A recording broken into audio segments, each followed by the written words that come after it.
Welcome everyone to the second in our series of periodic conversations on current issues in free expression. This series is made possible by a generous grant of the Stanton Foundation. These are put on by the Abrams Institute for Freedom of Expression, which is part of the Information Society Project at Yale Law.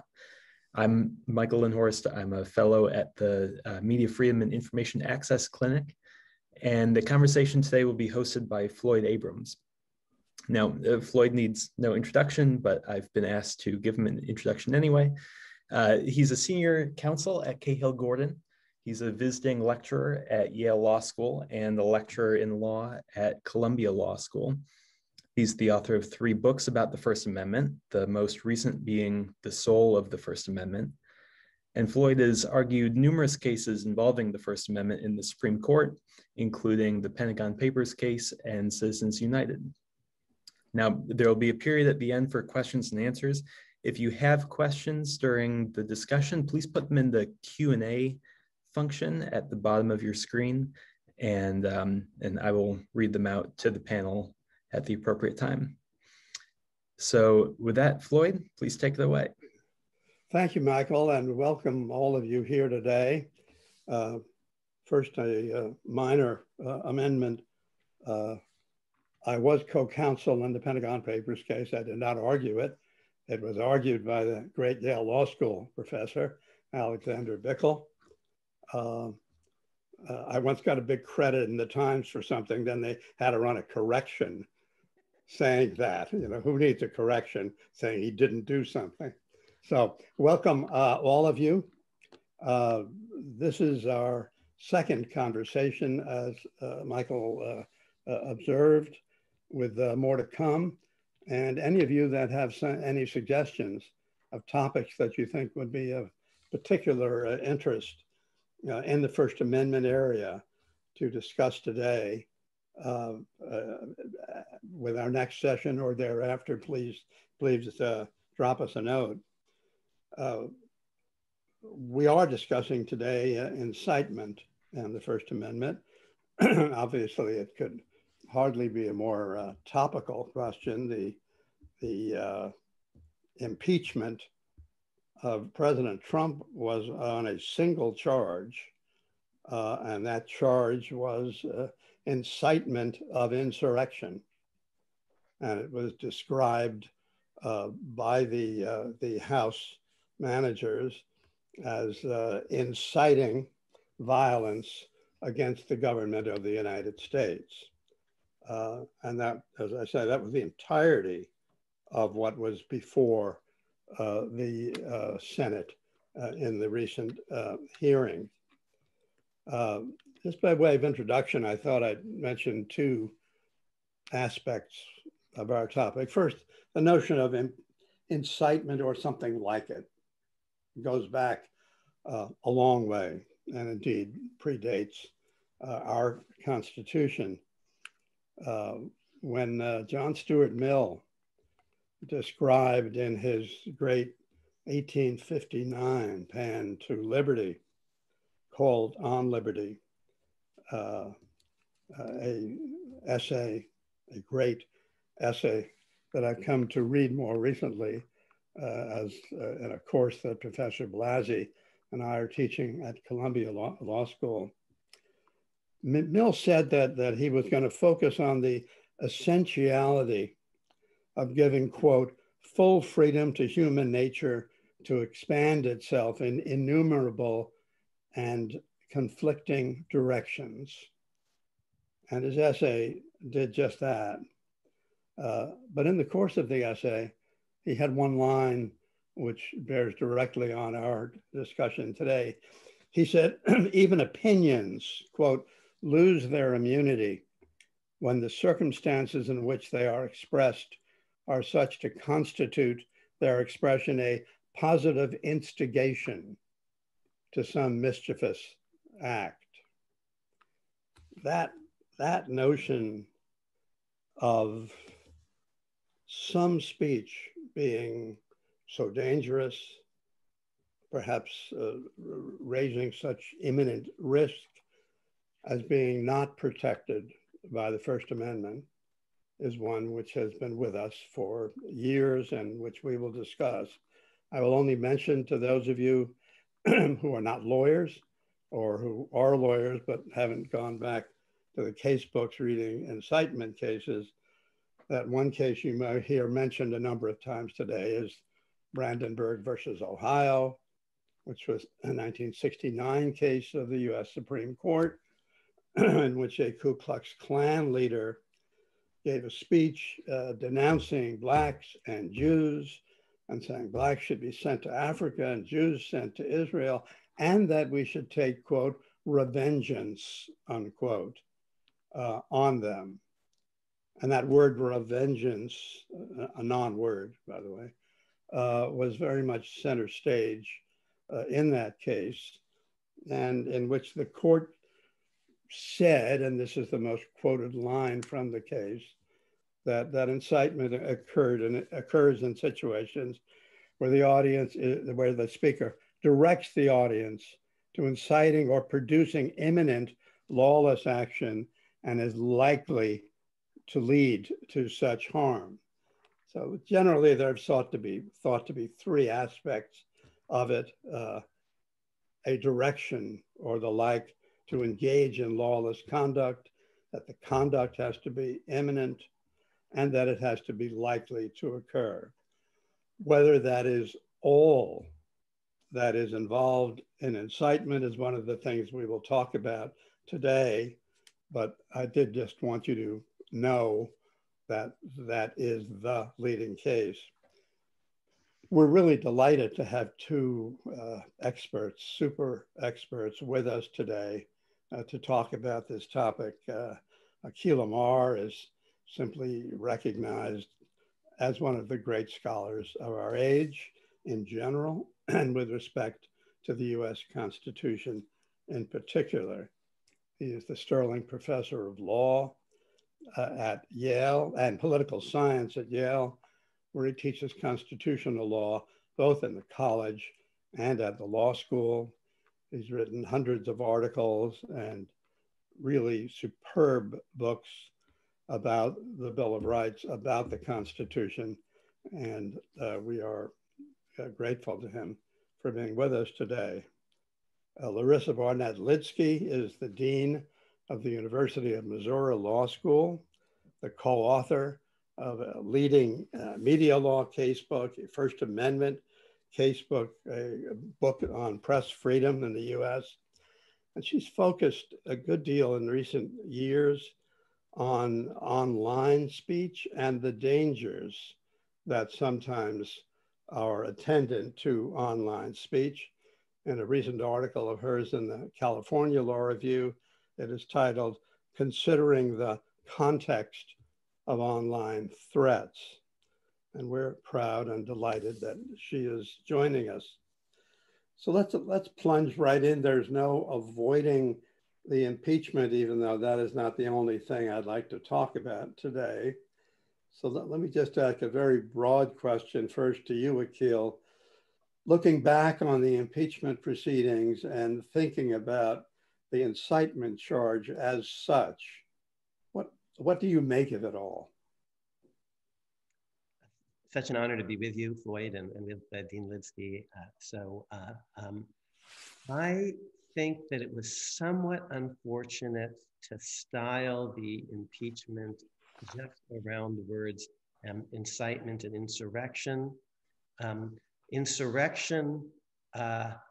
When I think about insurrection, I think about the Civil War, and the scope of what happened on January 6th was not remotely comparable. So the first time tragedy, second time farce. It wasn't a farce, people actually died, but full-blown insurrection, I'm not entirely sure about that.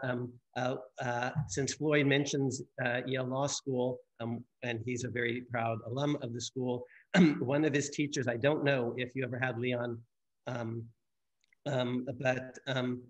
of our professors, Leon Lipson, was once asked if the Yale Law School had factions, and he said, no, we're not organized enough.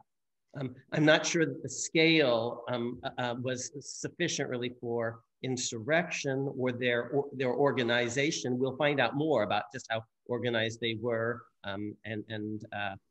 but incitement also, of course, has technical criminal law connotations. If you look at the entire, and that's how they labeled it, but if you look at the entire paragraph, the Bill of Indictment, the Bill of Impeachment, at the end, it broadens it out, and it tries to place January 6th in the context of a broader set of presidential actions and words, basically trying to cast doubt on the legitimacy of the election even before it happened, and then trying to falsely deny the results of it afterwards, really beginning on election day. My own preference would have been that impeachment focused on January 6th, of course, but more broadly on the big lie. I think big lies are impeachable. I said that 20 years ago in the Clinton context, lying to the American people about why we're getting into a war. For example, if we were actually getting into a war to line the president's pocket or the pocket of his friends, that would be easily and obviously impeachable, even if not a criminal law offense in the ordinary criminal law statute books. Trump's effort to delegitimize elections and then to deny that the actual results of an election are easily and obviously impeachable, that the broader context of this January 6th episode. In saying all of that, I am as one with a conservative law professor on Bush's short list for the Supreme Court and Trump's too, perhaps. Michael McConnell, he wrote an interesting op-ed in the Washington Post a week or so ago, basically saying that we should focus not just on incitement and insurrection, but on the broader big lie. This has been my view throughout. And finally, since you mentioned Brandenburg, let's imagine that, because the president also tried to make a First Amendment argument that his conduct was protected by the First Amendment, but the Brandenburg test can't be the impeachment test. The Brandenburg test is about whether we put someone in prison. Or criminal law could perhaps, and at the founding did at times, lead to a death penalty in cases, for example, of treason, where the classic penalty is death by drawing and quartering. That's not the test in an impeachment context, where what's at stake is merely removing someone from office, shaming them, perhaps disqualifying them from future office holding, setting standards for future presidents, but no bodily liberty is involved. Your head is not going to be severed from your shoulders. And so the test for impeachability should not be the same First Amendment test as applicable to ordinary persons. And since you mentioned the facts of Brandenburg, let's imagine a president got up as president of the United States and said, Black people are inferior, they should be sent to Africa, I support revengeance against them, and we should amend the Constitution to decitizenize them all. Now, to my mind, that would be, and I will use every power of my office to that effect. Now, to my mind, that would be easily and obviously impeachable, a violation of his oath of office to faithfully execute the Constitution of the United States that actually affirms the equality of all Americans, Jew and Gentile, Black and white, alike. So the Brandenburg test, for whether we put ordinary citizens in prison is not the same test as whether we can oust a president or shame an ex-president. Yeah. Well, let me come back to the big lie issue. Are you concerned at all about requiring or involving a factual determination as to which the president would say, or his defenders would say, he has a view about that it is not an ultimate indisputable fact, that is his view as to what happened? Is there a risk here of going down the impeachment road with respect and focusing so directly and dominantly on the falsehood of what the president was saying? There is a risk. There's always a risk. We accept the risk, even when it comes to liability, possibly massive civil liability in the New York Times context, where something that's intentionally false or even merely recklessly false can satisfy the actual malice standard of New York Times.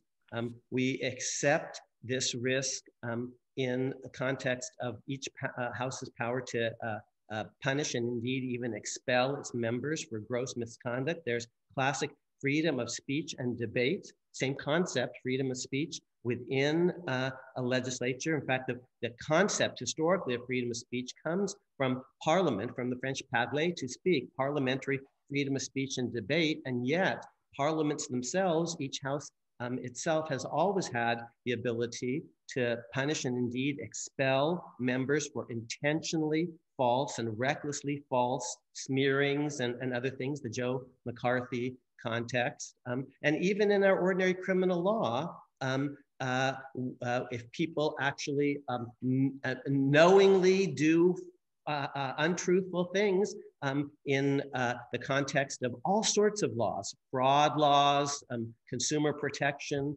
laws, and the like, we allow juries to basically make a determination about whether or not you intentionally said false things, because if you do, that can lead to ordinary criminal liability. Larissa, let me ask the same broad first question. What do you make of it all? So I think it's a really interesting question about whether the president could be criminally prosecuted for impeachment.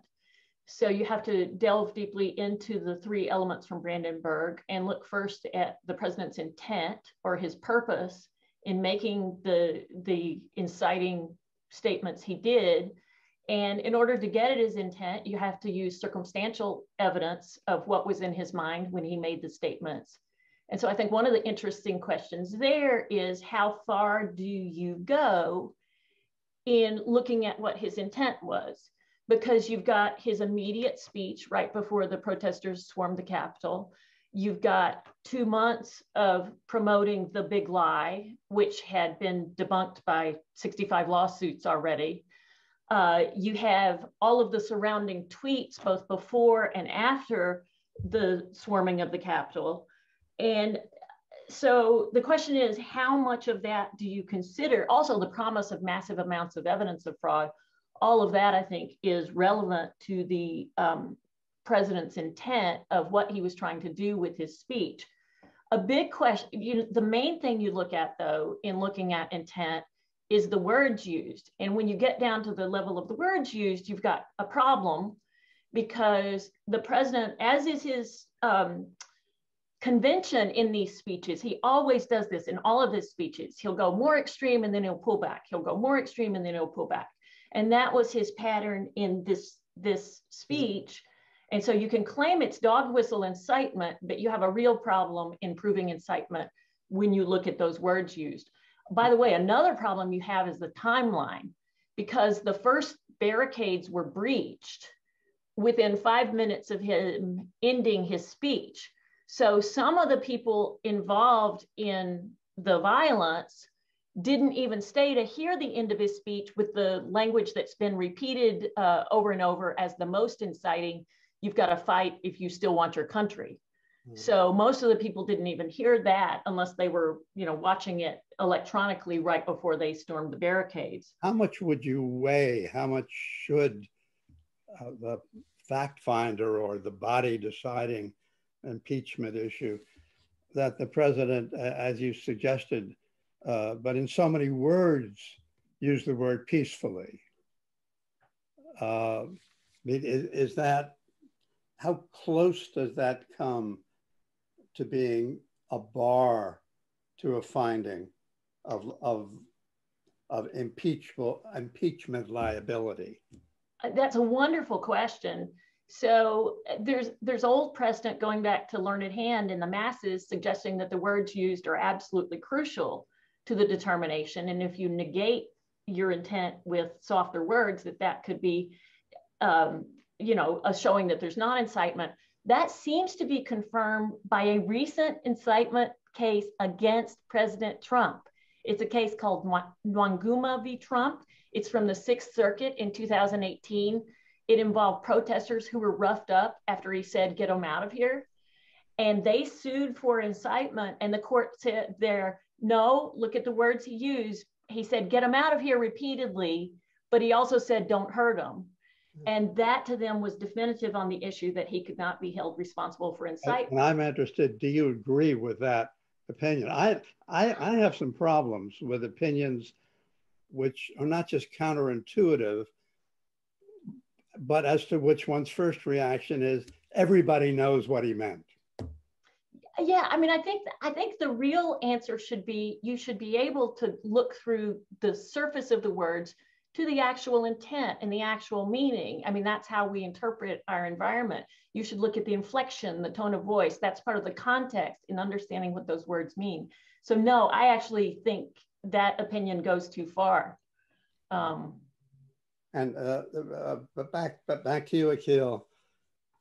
Do you have any problems? Are there high levels of risks in going beyond the speech at the rally, which immediately preceded the assault on the Capitol, and going back to things he had said before, indeed, things, the big lie, which you mentioned, over a long period of time? Is that a more acute way of focusing on the issue, or a more dangerous way, or both? Maybe both. There are always risks. I'm not sure, Larissa, and I disagree that about impeachability. So my claim is just putting criminal liability to one side. This is easily and obviously impeachable, even if it doesn't meet a criminal standard, which I think was actually self-defeating in certain ways for Congress to frame the thing, even in its caption, as incitement to insurrection, frame it in narrowly criminal law terms, because impeachment, in my view, doesn't even require an ordinary statute book crime at all.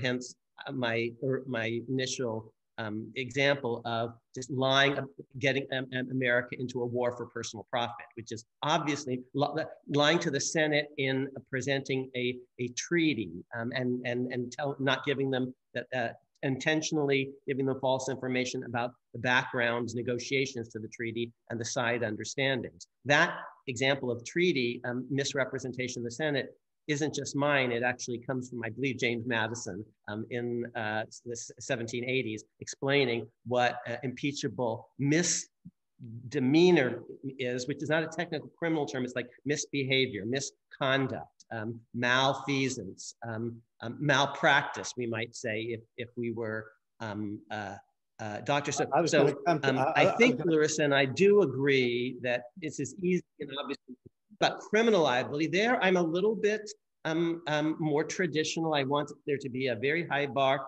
And you're asking me, how about context? Here are two things that are important in the context. One, that he is the President of the United States and has a lot of power, and some people might think that he's their commander-in-chief.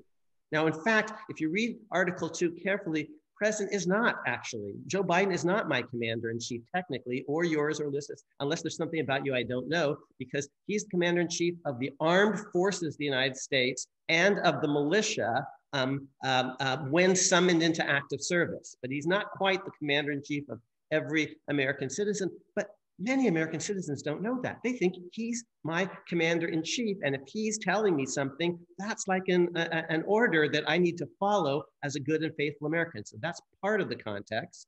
Just as when Vito Corleone, makes a suggestion to his capo regime, that's not a suggestion, that's an order. It's in a larger context of a hierarchy in which Vito pays or compensates the people below him, and they're in a context and a structure where that's not a suggestion, that's not just a speech, that's an order, that's a hit. So that's part of the context, is he has power and other people might see his suggestions as orders. On the other side, and this is why it is complicated, I am much more hesitant to criminalize certain words that are clearly in the context of political discourse, especially, and that context is in part to be measured by whether someone has been politically successful in either winning office or at least getting on the ballot, or is just some nutter. The very same words I might actually want to protect more if they're part, even if of generally proper political discourse, even if this sentence or that one might go too far, because I don't want Eugene Victor Debs to be put in prison for 10 years, just even if there were one exuberant sentence in the context of an anti-war speech. And that's not a hypothetical. Eugene Victor Debs was basically sentenced to, in effect, 10 years. And a Republican, Warren Harding, actually pardons him, and the Democrat, Woodrow Wilson, puts him in prison. So two contextual factors. Is it more like an order, and is it part of political discourse by a politician to political allies or adversaries, but in clearly a political discourse? Let me come back, Larissa, to language. The Constitution does use the words high crimes and misdemeanors. I mean, do you think that we should, or how do you think we should read those in an impeachment context? Does it have to be a crime or a crime? What does it mean if not something criminalish?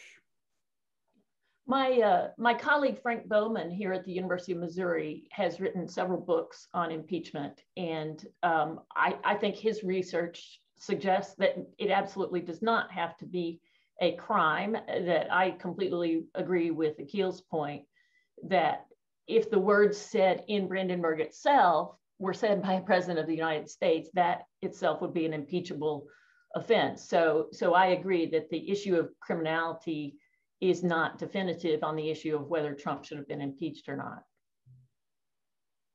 And to what extent do you think context should be taken account of, and what does that mean?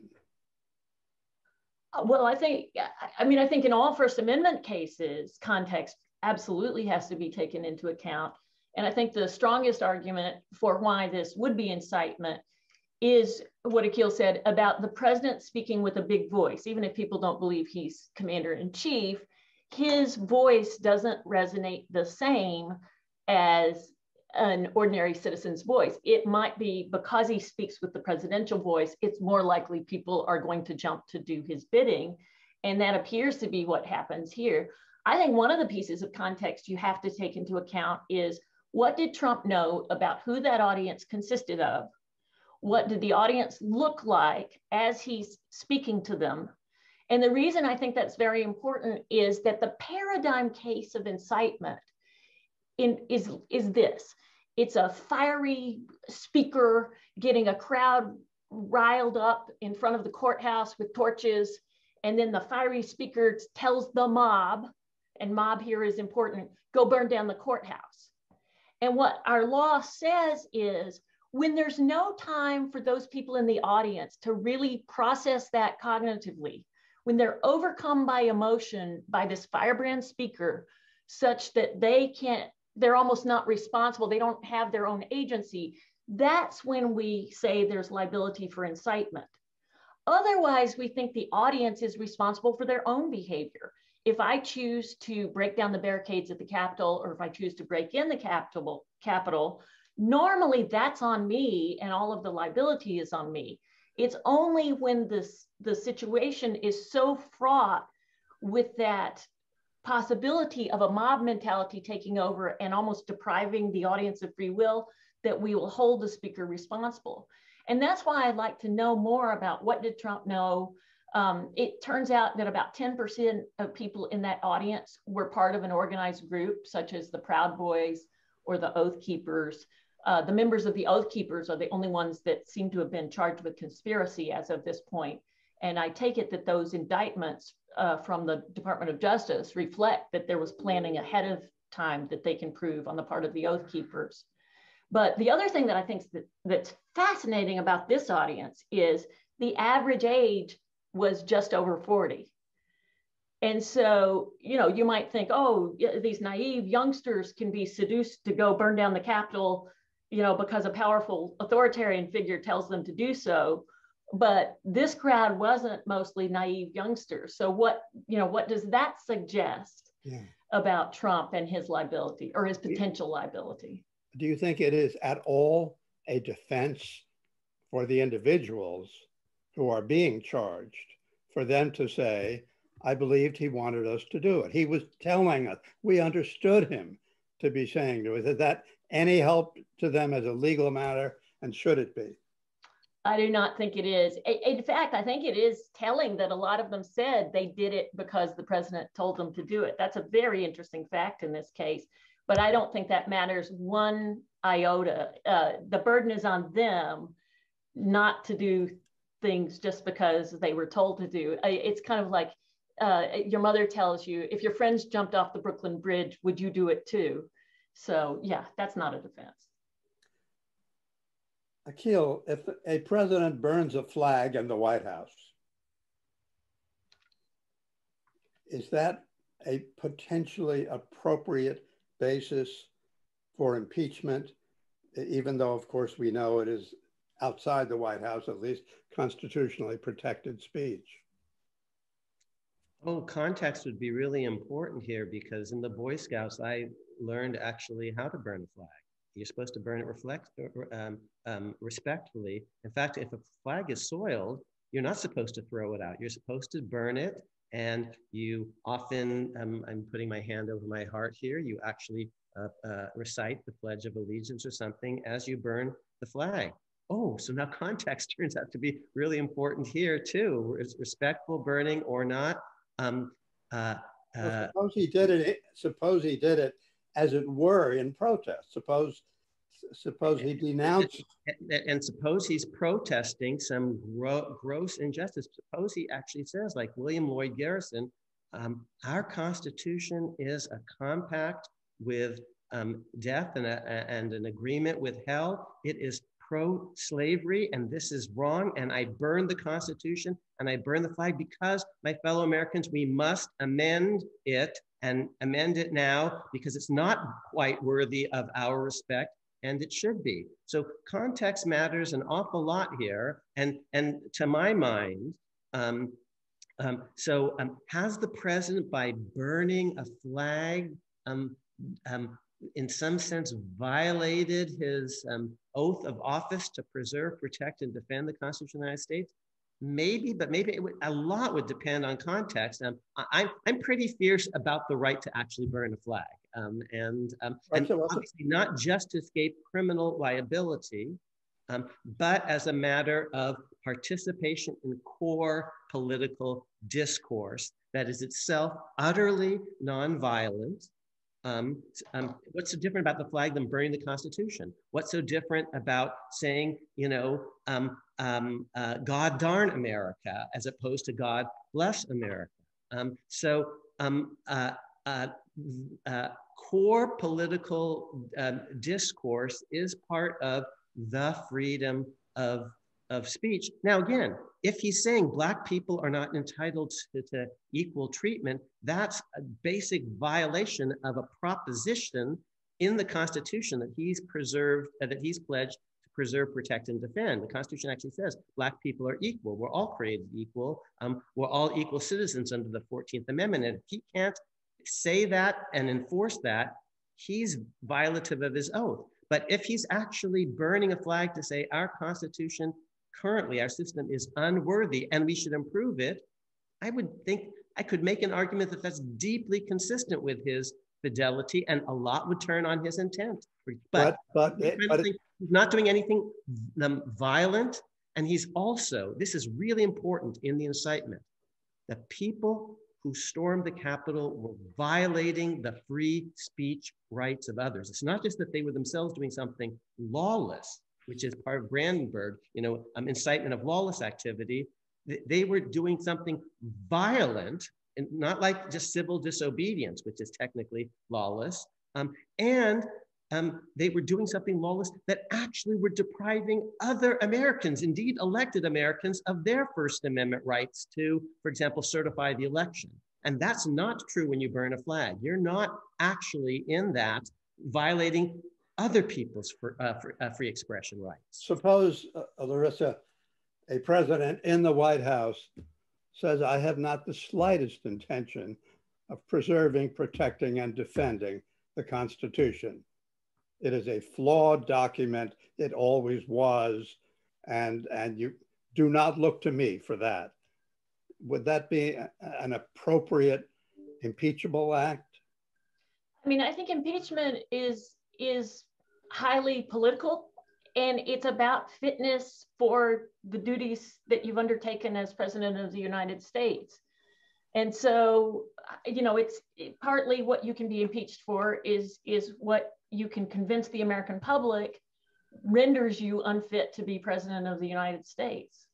So I presume the answer is yes.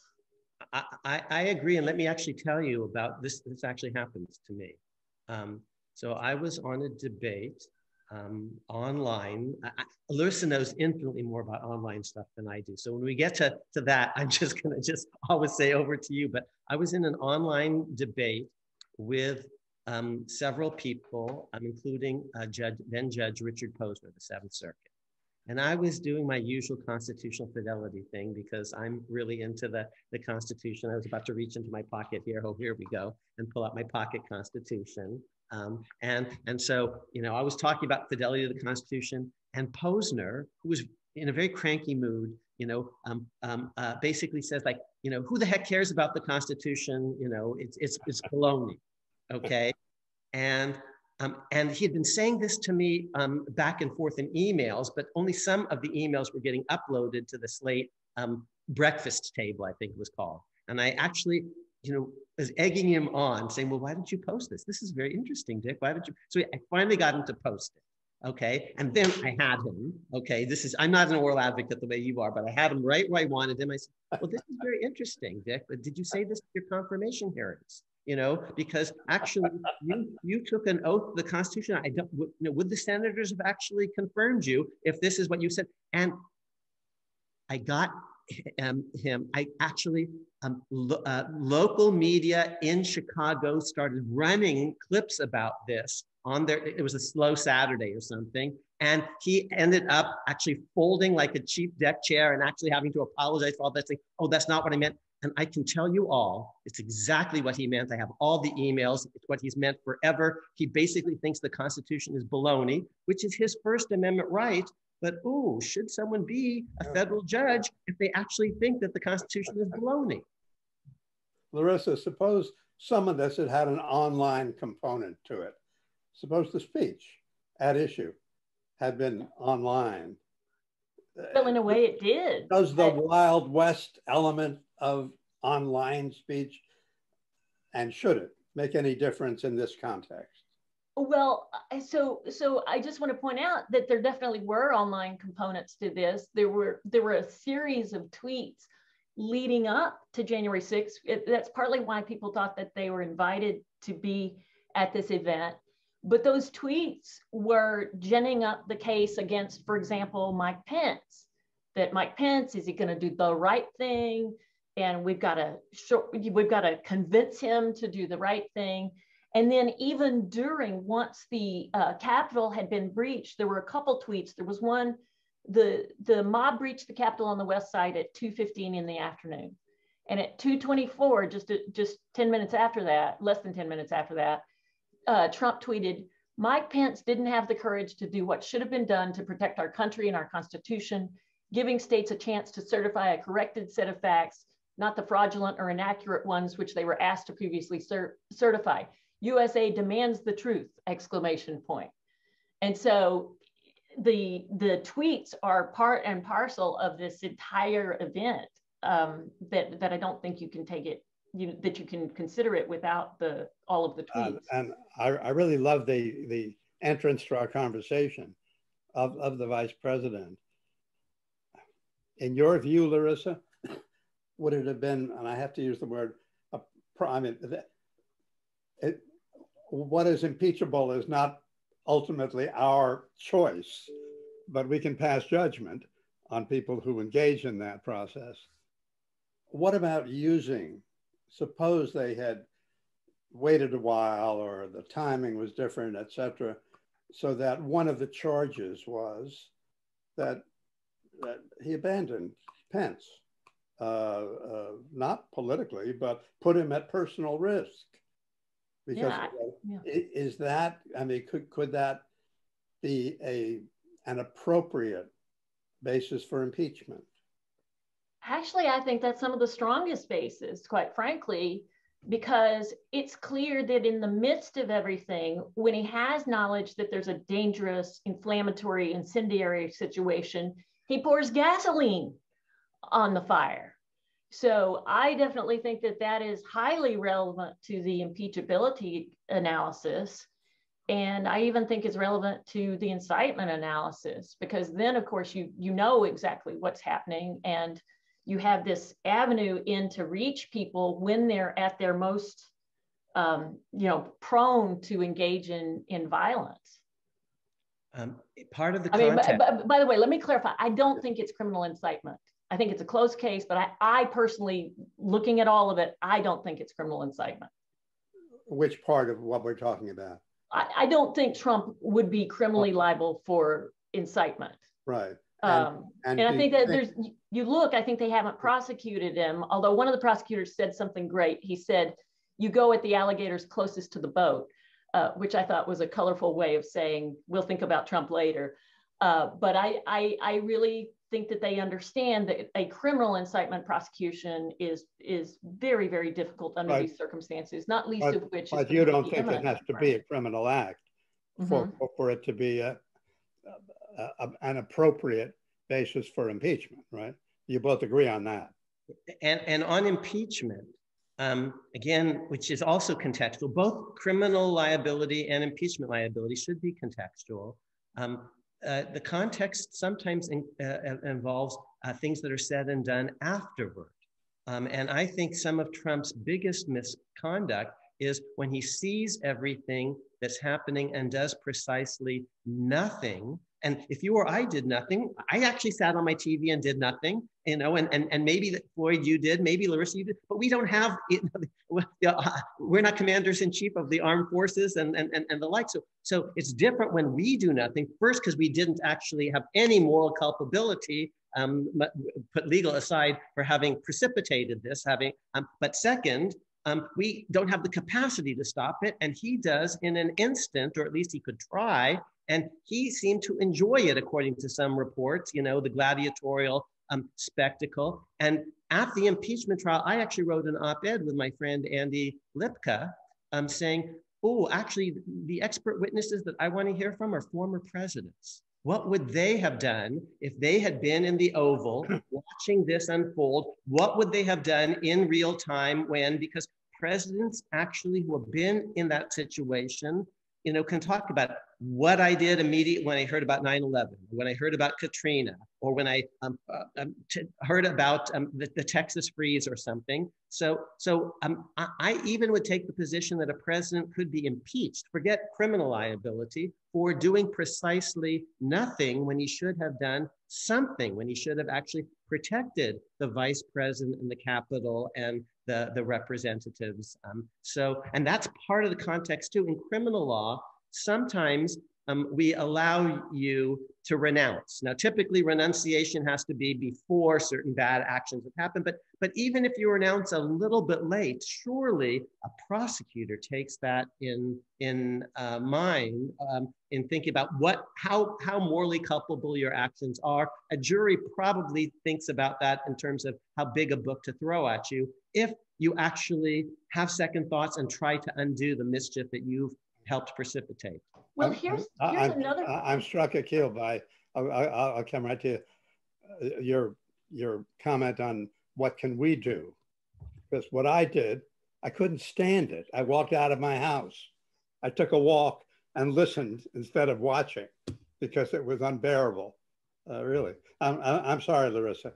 Well, I was going to say, one of the things we haven't talked about that could change my analysis of whether it might be criminal incitement is, did he withhold extra police protection when asked? Yeah. Because that would certainly go to show you had a problematic, intent with regard to stoking the violence and letting it continue. Like, you might say that he knew he could safely gin people up to walk up to the Capitol, knowing there was going to be adequate police presence to deter anything bad happening. And that's a very reasonable thing to think. But once he knows the police presence is completely inadequate, and then if the facts would show that he was asked to add more police and said no, that would be very problematic for his intent and his potential culpability. I agree completely. And here's one thing that we always in life have to be worried about, but especially here, two things. Conspiratorial bias, things happen because they were always planned, as opposed to just sometimes bad things happen.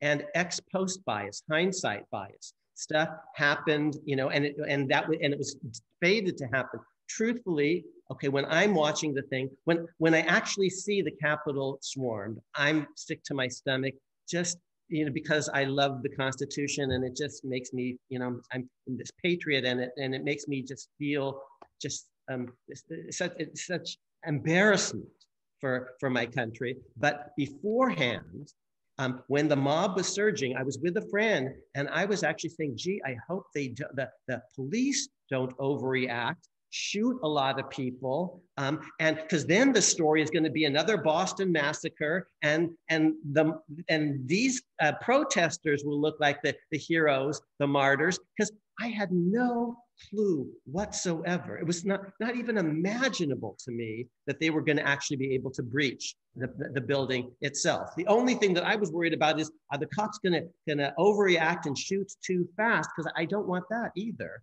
As frankly, a liberal Democrat or a centrist Democrat, the Joe Biden Democrat. So stuff that Larissa is absolutely right. You can't just assume that everything that happened was according to some plan, but we'd want to know, what did he know about the Capitol Police, for example, beforehand? And, did he pull troops away beforehand and all the rest? And then what did he do after, which is relevant to context, it seems to me. I want to warn Michael that I'm about to ask for any questions from the audience. But before I do, how far do you think would it be appropriate for a Congress to go in the impeachment area if they were to impeach for the equivalent of incompetence rather than deliberate wrongdoing? Take the coronavirus. Assume Trump were president now, and the Democrats ran the House and the Senate, and somebody said, no, we've lost 500,000 people, and he still doesn't have a federal program to deal with it. He's still shunting it off to the states, avoiding responsibility.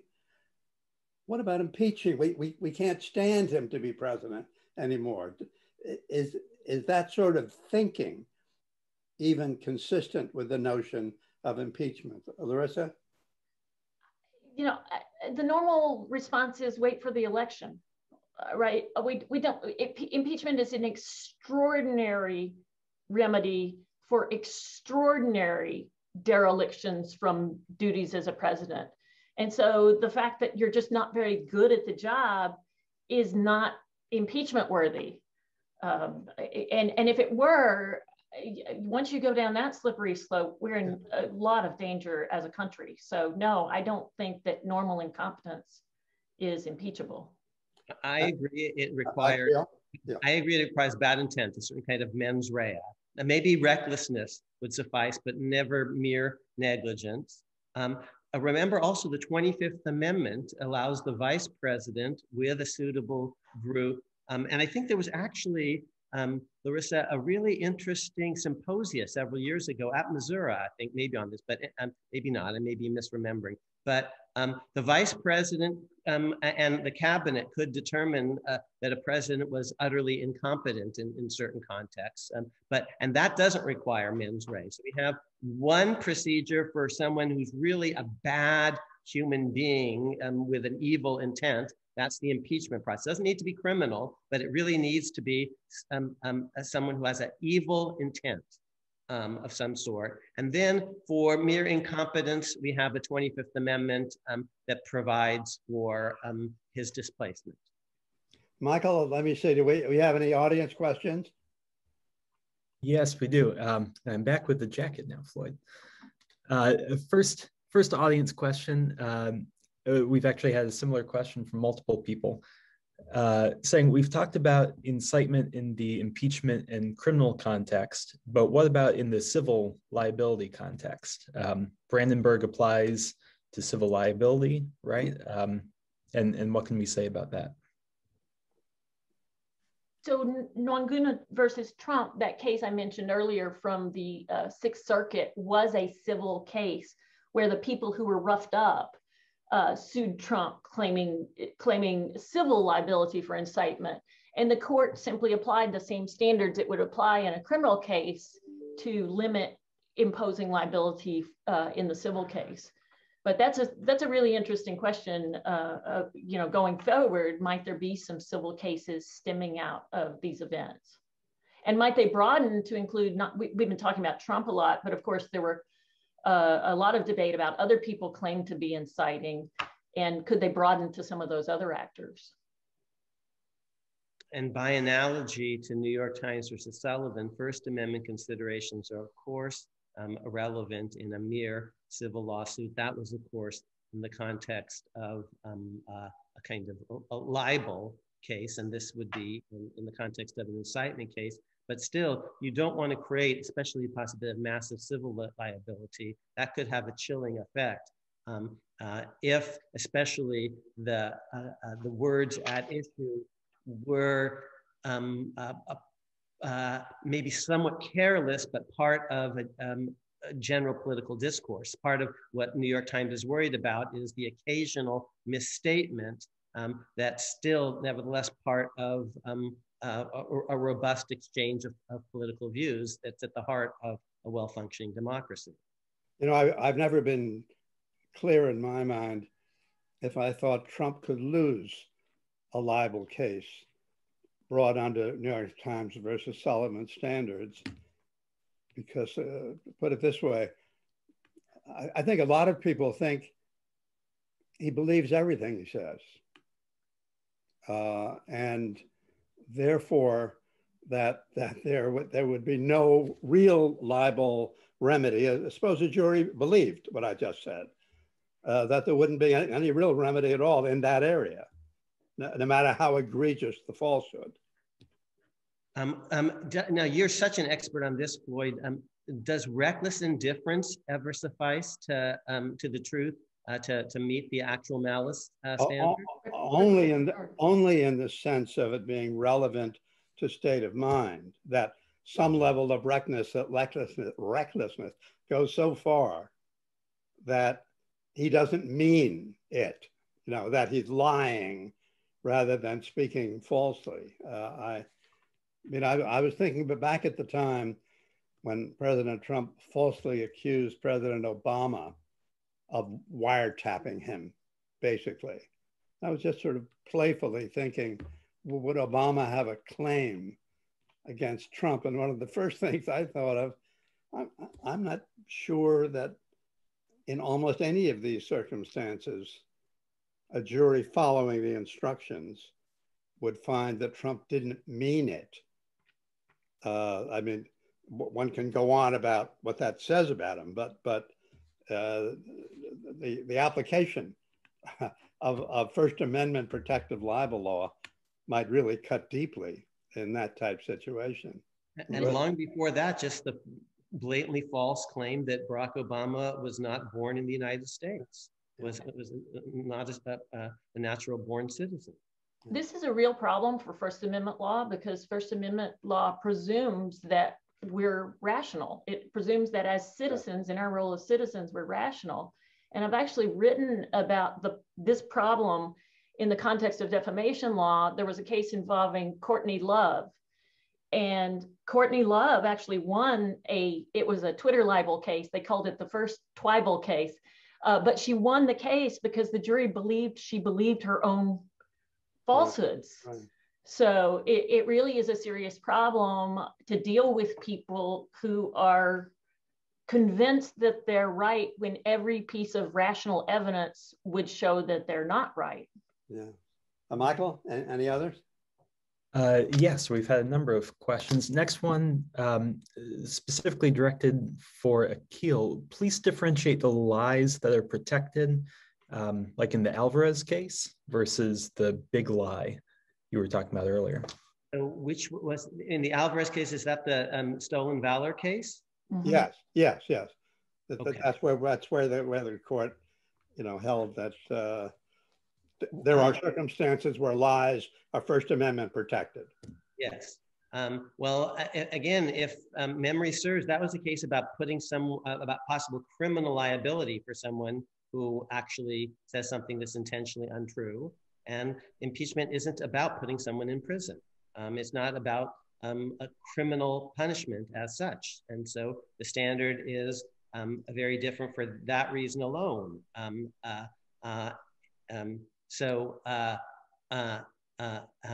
To repeat, the framers of the Constitution said emphatically that a president who tells a lie to the Senate about a treaty and the understandings that were involved in the negotiation, that's utterly impeachment. At least, James Madison thought so, even though what was involved was merely a big lie. A big lie trying to get America in a war for personal profit is easily and obviously impeachable. Larissa, of course, makes a really important point that there are additional political safeguards. It doesn't matter what I think. Matters what 2/3 of the Senate of the United States think. And when you're talking about presidential impeachment, that 2/3 is going to involve a lot of members of the party. And in all of American history, there have only been, I think, 6 people who have ever in the Senate voted to convict a president of their own political party, the 6th last month. And before that, it was only Mitt Romney in the first impeachment. And before that, 0. No member of basically Andrew Johnson's party voted to convict him in the Senate of the United States in his 1868 impeachment trial. So in addition to the substantive standard, it has to be real misconduct. There's the 2/3 protection. And all of that is different than lying in a criminal context where we're going to be much more careful because your bodily liberty is at stake. I think it was 7 last month. Oh, 7. Okay. Yeah. Michael? So now we have a question from Ellen Heffernan, who is a journalism student taking an introductory media law class. She says, from what they've read, it seems like cases related to incitement have historically been more lenient in their judgment of right-wing causes, such as the KKK's actions in Brandenburg, compared to left-wing causes, citing O'Brien's draft card burning and Debs' anti-war speech. Would you say this is an accurate interpretation? And if so, why do you think this is the case? Larissa? You want to? I don't necessarily think so, because all of those people prosecuted in the post-World War I cases, most of them were liberals, most of them were socialists. As Akil pointed out, Eugene Debs went to jail. And then there's a trove of cases involving Jehovah's Witnesses. And I think that one doesn't cut right-wing or left-wing, it cuts unpopular religious minority. So I think for most of the 20th century, at least, there's good evidence that the liberals are being prosecuted just as much as the conservatives, and that the court is protecting even-handedly. I think in the 60s, what I think it has to do with? It's what the current politics are.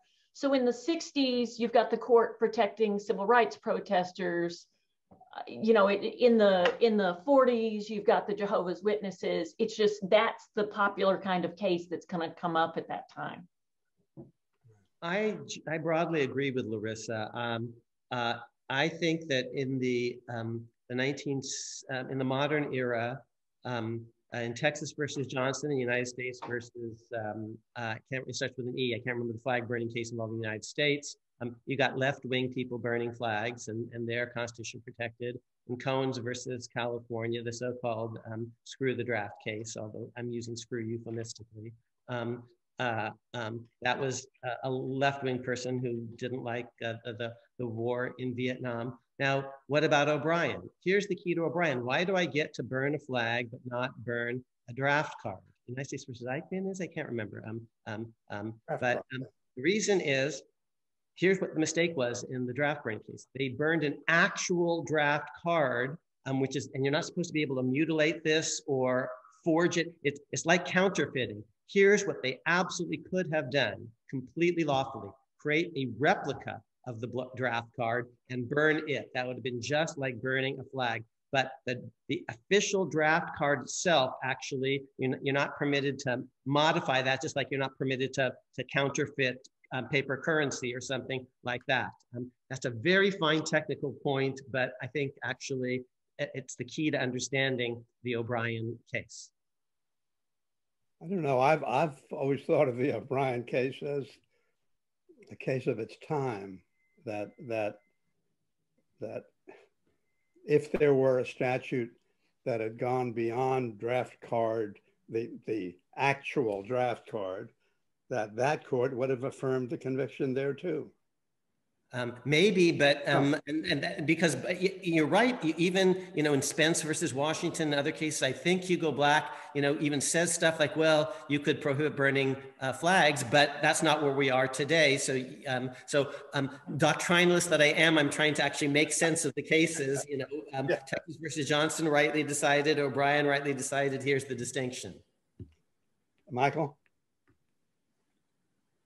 Yeah, so next up, we have a question asking, since any set of fact-based impeachment accusations can be dissected endlessly by advocates, shouldn't future impeachments be based primarily, if not solely, on the president's violation of his or her oath, with all other factual accusations being relegated just to illustration? Well, I'm not sure what then turns on that. I mean, what are the stakes of that question? So I'm not quite. I know you're just reading someone else's, but yeah, in some deep sense, it's almost tautological. Sure, you're being impeached for violating your oath of office, which implicitly says that you can't commit high crimes and misdemeanors. Here's what isn't impeachable. Let's just, again, take some, since I told you what is impeachable, a big lie, let me give you things that are obviously not impeachable. Even if 2/3 of the Senate was willing to do it, they'd be wrong. One, we impeach the person because he's a Roman Catholic. Deeply wrong. Two, we impeach, and that's why the flag burning thing just in and of itself, I wasn't sure if a president burning a flag is impeachable. We impeach, and I'm going to prove the second one. The first one is because we have a First Amendment and no religious tests, which even before the First Amendment in Article 6, no religious test for office holding. But you can never impeach and properly impeach and convict a president for a good faith veto of a bill. Good faith is important here. Why do I say that? Because to impeach and convict, you only need a majority of the House and 2/3 of the Senate.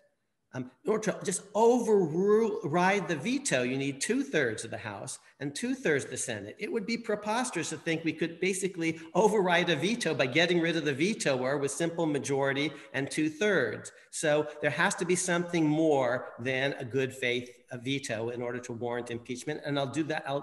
I just made that point elegantly and structurally. You'd get around the 2/3 requirement if you could basically get rid of the vetoer, the simple majority and 2/3. Now let me put that point historically. Andrew Johnson had, I think, 15 vetoes overridden. And yet that wasn't enough until he started basically inciting people against Congress, in effect. That was actually his biggest crime, truth be told. And it's in the last article of impeachment, the catch-all article of impeachment. But Andrew Johnson, his veto was overridden 15 times, but that's not enough generally to try to impeach him. You have to do something other than just veto bills and Congress not liking those vetoes. One yes or no question to you, Akhil. Do you think that the impeachment of President Johnson was justified? Yes, because of that last catch-all. It's the last there were, I think, 11 articles of impeachment, not for violating the Tenure of Office Act, which I think was actually an unconstitutional statute, but for basically refusing to enforce congressional Reconstruction laws. And that was just like, I think that this most recent impeachment, the key words were at the very end of that, not incitement and insurrection, but the very end, the big lie. If you look at the last article of impeachment, it was a big catch-all about refusing to enforce legitimate congressional laws dealing with Reconstruction. Larissa, are you at all concerned that now that President Trump has been impeached, not convicted, but impeached twice, that other Congresses in the not so far future would be more likely to use the impeachment power promiscuously? I am not terribly concerned, although every case sets a precedent for another case. But in many ways, I hope that this era is as we say in the legal profession, sui generis, that we don't have a replication of this level of violation of customary norms governing presidential behavior. So I really am not that afraid of that, although perhaps I should be. Perhaps that's wrong on my part. Akhil? Well, Larissa's in Missouri, and places like Missouri are the problem. I'm being really blunt now. And I remember a time when, people from Missouri were like Dick Gephardt, and my former student, two of my former students, Aaron Morrow Hawley and Josh Hawley, were actually members of the University of Missouri law faculty. So, so I don't know if Trump is singular or we're in an era where a third of my fellow citizens are, and this is a technical political science term, batshit crazy. Because if we are in trouble, we Americans, because here's what I said. I'm on record as saying this, and I was not a proponent of the first impeachment and had my doubts even about the second, because I thought they would result in acquittals because they were partisan. But before Trump is elected, I want your entire audience, they can look at a piece I wrote on Halloween, October 31st, 2016, for Slate, where I say, this is not normal. I'm a presidential scholar. I've never seen anyone before, roaring to crowds and having the crowds roar back, lock her up. I said, that's what you don't see that in well-functioning democracies. You see that in 1930s Italy, in 1930s Germany. This is really, really wrong. And we haven't had that in American history. I said that before the guy was president. So I'm hoping with Larissa, this is just a one-off, but I can't be sure. She's, in a part of the country where a lot of people still seem to like this stuff. Yeah, and I'm from Texas too, but no, the one that gets me is I was asked while the campaign in 2016 was going on, can Trump be liable for incitement based on his conduct at rallies in which he calls the press enemies of the people, he points at the reporter in the audience, he tells the whole audience who's already, emotional that they're the enemies, they're the enemies, they're the enemies. And last night I was rereading his speech on January 6th. And do you know, in that speech, he says, as often as he says anything else, the biggest problem we have is the press. The biggest problem we have is the press. The biggest problem we have is the press. I mean, if people had gone from the speech to, burn down the office of the Washington Post, what would we think of whether there was incitement? I remember that Katie Tur in particular, I think, when he was running for president. Among others, but she in particular. Michael, another one? Yeah, so turning at least for a minute to incitement in the online context and social media. a few questions. First, is incitement a plausible claim in connection with social media? And secondly, there's a question about what the panelists think of a proposal made apparently by Cass Sunstein, that the Brandenburg imminence standard should be understood very differently for online speech, where a post can lead to violence weeks or months after it's posted. Larissa, you've written about this. Yeah, I have written about this, and I specifically wrote about the context of a pastor called Terry Jones in Gainesville, Florida, where I used to live and be a professor. And he posted the burning of a Quran on YouTube. And it wasn't until weeks later that people in Afghanistan found it and rioted, and there were lives lost as a result. I think it's really complicated because our current doctrine doesn't envision that at all. It envisions, as I said, the paradigm mob mentality scenario. So in every online context, there's time to rethink it. It's almost like a proximate cause notion from torts, that the intervening criminal act is the responsibility of the intervening criminal actor, typically. And because of the First Amendment, that's true even if the intervening criminal act is foreseeable. So I really think that the time lag for the cognitive processes to take hold make it really hard. I think the counter argument is that in the online context, you have a possibility of targeting a niche audience that you know you can use appropriate dog whistles to get that audience to engage in violence. And I think an example of that is the Alex Jones and all of his going after the parents of the Sandy Hook children and saying that the Sandy Hook, it was all crisis actors and the children didn't really die. And then those poor parents receiving death threats as a result. If you go to a big enough audience and it's a niche audience that you know is prone to this conspiracy thinking, then you're going to be able to stir up violence if that's your aim. So I think it's a hard one. It's a really hard one. I don't think that there's a perfect answer, but I think in general, the answer is if it's in social media, there's time to rethink it and there's time for the police to react to prevent it. And so we probably shouldn't tweak the imminence requirement. Your answer makes me think of a broader incitement question. I mean, do you both think it should require for incitement the intentionality of the speaker, no matter, as opposed to, let's say, recklessness? Well, we certainly don't want an accidental inciter to be responsible. And those intent standards are often demanded precisely so that we do give enough breathing space for free speech, and particularly in a political arena where rhetoric is often supercharged, superheated, and we know it doesn't really mean anything. So, my husband once called me guilty of extortion because I threatened to tell his mother that he was smoking cigars if he didn't help me write thank you notes. We need to have leeway for someone to engage in rhetorical hyperbole, particularly in a political space. And I think that's why you do need an intent standard. Michael? So Dean Litsky mentioned earlier that that we have this problem of the First Amendment presuming rationality. Someone asks how you would suggest we remedy that issue. And are you suggesting there should be some sort of rational person standard involved here? I mean, I think there inherently is a rational person, standard underlying a lot of First Amendment doctrine.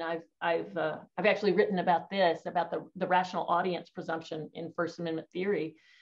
And I think any other presumption risk a lot of government overreach, a lot of paternalism in assuming we can't handle the truth, and that speakers can't be trusted. And so I think despite the flaws and despite the limitations, we must go forward with treating citizens as rational in the general case for purposes of First Amendment law.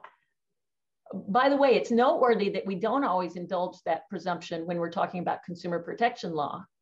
So it's in our realm as citizens that the Constitution presumes us rational, but in our realm as consumers or customers, it doesn't always presume that we're rational, and the government can paternalistically protect us more in those realms. Michael? So the New York Times and other media have detailed plans by the Proud Boys and Oath Keepers and similar groups to storm the Capitol. And these plans apparently began days after Election Day. So a hypothetical, suppose President Trump got laryngitis on January 6th and didn't speak to the crowd that morning, but everything else on January 6th happened. Would that still support an incitement for insurrection against President Trump? Good question. Do you need the speech, or can it be a pattern of speaking behavior and the like without a final lit the flame sort of speech? Well, when we're talking about impeachment, I think at least Larissa and I agree that the big lie sufficed even before January 6th.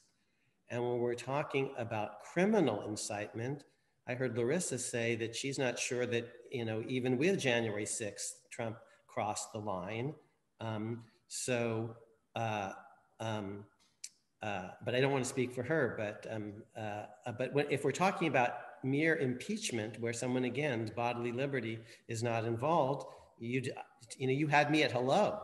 Truthfully, you had me, on October 31st, 2016, before he had even won the election. And I was the only one who thought in my, social circle that he had a chance of winning the election. And they thought that I was just being alarmist. But this piece, basically, and I would like the audience to take a look at it, says, it says, I say future historians will look at all this in astonishment. And last sentence is, wake up, America. Because I was anticipating a 4-year nightmare. So you didn't need January 6th for me. I think the guy, had these massive authoritarian tendencies from the beginning. And just to repeat, threatening the free speech rights of others, of Hillary Clinton to run for president, of Barack Obama to be president, of Katie Tur to cover the thing, of on January 6th, the people in the House of Representatives and the Senate to certify the election, of his vice president to engage in speech acts that are themselves constitutionally protected. It's not merely that he's inciting things that are violating the speech rights of others. And I'm totally with Larissa that we have to think about a system of free discourse that generally presupposes autonomy on the part, political autonomy on the part of citizens. And if you don't believe that, then people shouldn't be allowed to vote for anything. And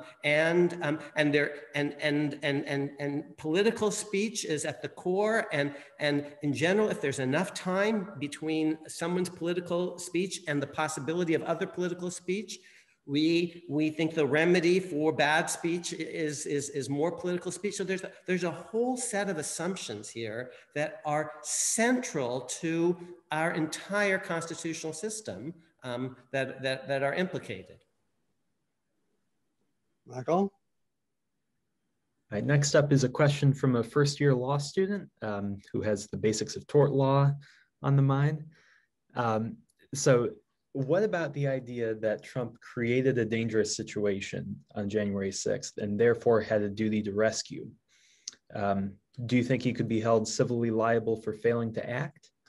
And with respect to his failure to say anything when he could have or should have, or his possible failure to send security, send help, does he face liability there?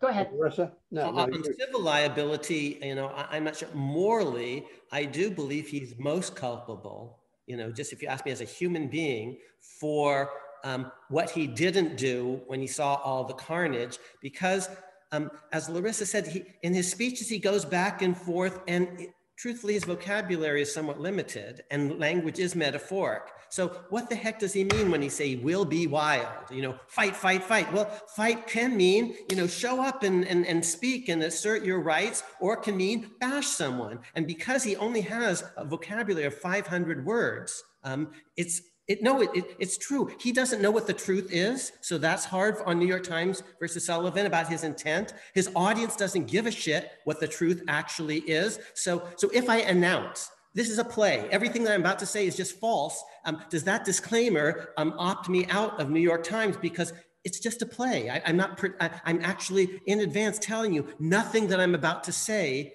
is actually literal truth. You know, I'm a cretin and I lie, you know, all cretins are liars. So does that get me out of it? If I say I don't care about the truth, if I think that you don't care about the truth, if we both know this isn't about the truth, but something else. So there's that whole set of problems with Trump, you know, our trutherism and post-truth, but there's also, yes, this additional problem. Language is metaphoric, and we don't want it to chill core political expression. When I say fight for your rights, oh my goodness, if that so for me, the most, and the ex post bias, maybe he doesn't know what's going to happen. So for me, the smoking gun, the most compelling stuff is what he did not do once all this video is streaming in, because he's seeing the same things that I am, and I'm like Floyd, sick to my stomach. Well, tell us what you really think, Akil. Well, your argument reminds me, it's you know, Sherlock Holmes, the dog that didn't bark. But I love that you're asking that question as a first-year law student, because I'm a torts professor, and I absolutely I love that you're connecting all the things that are going on in your classes. But one principle that you need to keep in mind is the Supreme Court has been very exacting about not letting people do an end run around First Amendment limitations by simply calling it a different tort. And so this would fall into the no end run principle, and they would still set up the same barriers as they have if the person had sued for incitement.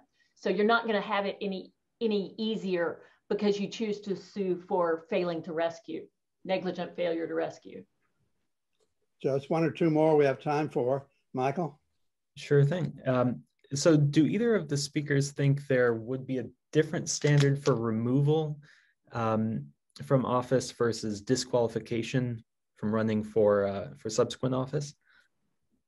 I took the position in an op-ed in the New York Daily News that disqualification was probably a mistake.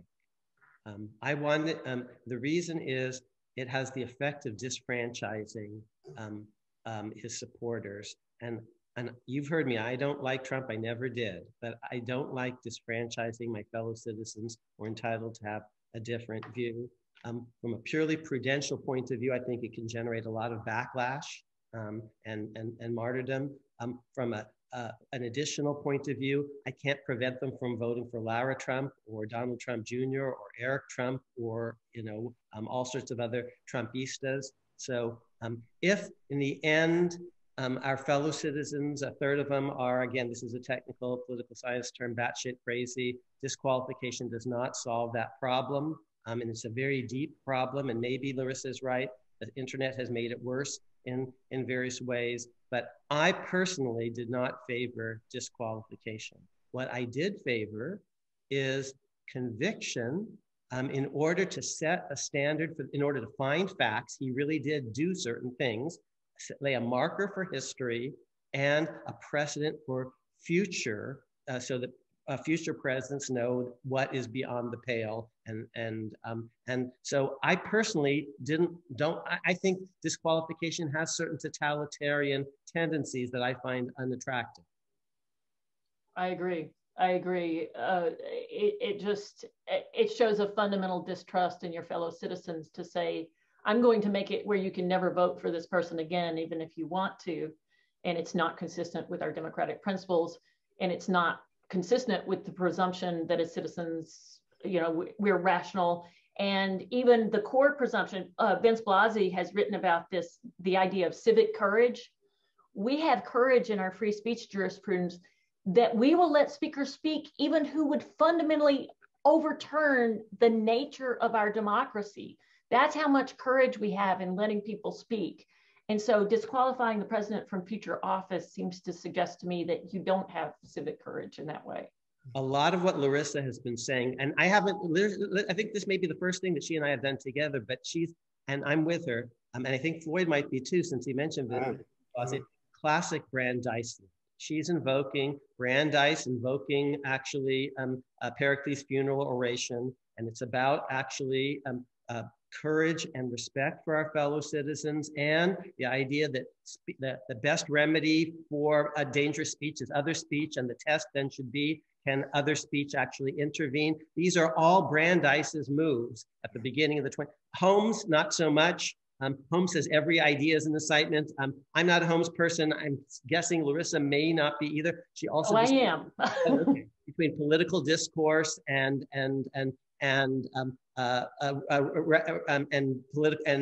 protections, let's say in the consumer domain, all of these are deep Brandeisian themes that are rooted in ultimately certain premises about democracy and our fellow citizens. Alexander Meiklejohn is very much also, I would say, in this very strong tradition. And I just add that that I think that we have to act on the proposition that it is for the public to decide, however dubious we may be sometimes, as to the ultimate impact of that. Well, one more question. On that, Floyd, that's why, and this is unpopular with some of my friends on the left of center, I'm with you on Citizens United, because ads are pure appeals to, in effect, to voters. And if you don't agree with the ad, don't vote for the fellow. And so it's Citizens United, in my view, travels through an idea not so different than what Larissa had articulated earlier. It's basically up to our fellow citizens to decide what they find persuasive and what not. Maybe we'll do a Citizens United panel next. Maybe. Last one from you, Michael. Sure.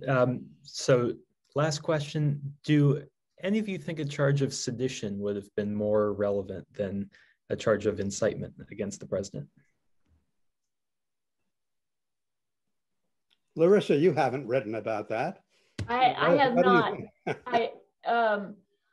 I don't know enough about the specifics of sedition to really answer that with any, I don't have anything special to add to that without looking at it more closely.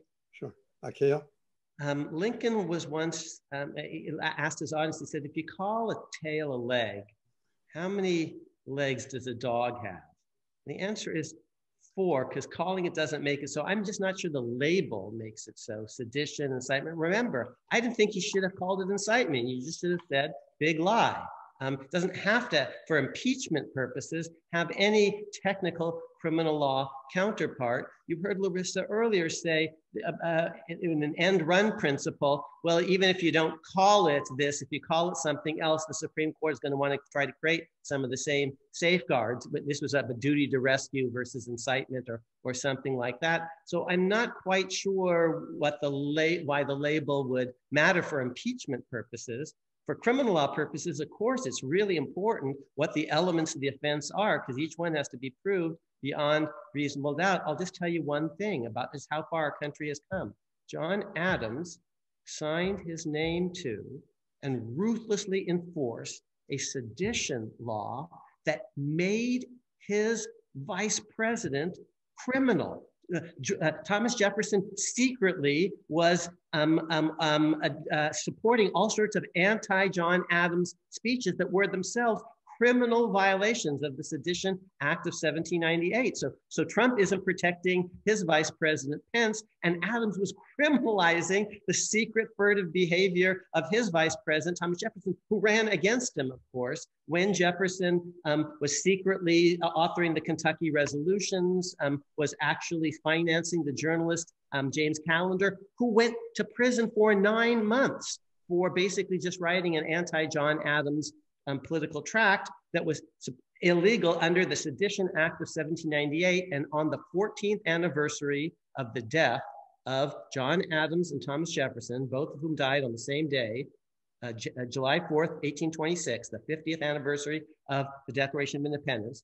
They both died on the same day. 14 years later, to the day, on July 4th, 1840, Congress passes a statute repaying the fines for Matthew Lyon, who was convicted under that Sedition Act, and an accompanying report saying no law has ever been more, with the benefit of cool hindsight, has ever been viewed as more emphatically unconstitutional across the board than the Sedition Act of 1798. And Congress, in effect, apologized for it, repaid the fines, paid under it, and did so on the 14th anniversary of the deaths of Adams, whom they disagreed with, and Jefferson, whom they were siding with. Well, I've always been struck by the fact that the one person that you could defame under the Sedition Act was the Vice President. The Vice President. Yes. Last question. One way to ask it is, how overt, how clear do you have to be to get into the incitement area? Take Mark Antony. Here's the great speech. Brutus is an honorable man. Not a word of overt criticism, and the totality of it sends the town into a frenzy. Incitement is just the word, is it not, that we would use speaking the English language, not as lawyers, for that's what he did. He incited the crowd. And my question to you with that as background is, how very clear do you have to be to pass the barrier into the incitement area? Can you do it by indirection, as Antony did? I would say intent matters a lot, and intent would need to be proved.